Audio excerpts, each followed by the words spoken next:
Hi, my name's Haley Cloward. I am a registered nurse. I recently graduated from USU Eastern in May 2020.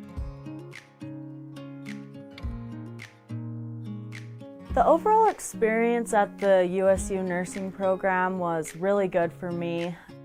The USU Eastern nursing curriculum is amazing. It really prepares you for the field. It's now called a concept-based learning curriculum.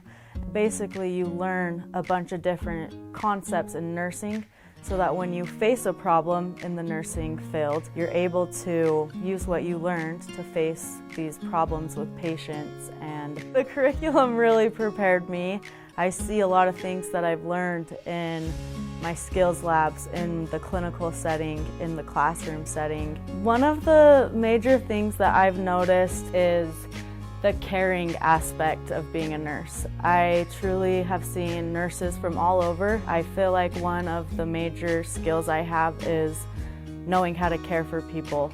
And the teachers here are really good at installing that in you and teaching you how to care. Every day in my practice, I remember things that my clinical instructors taught me, and I can't thank them enough for that.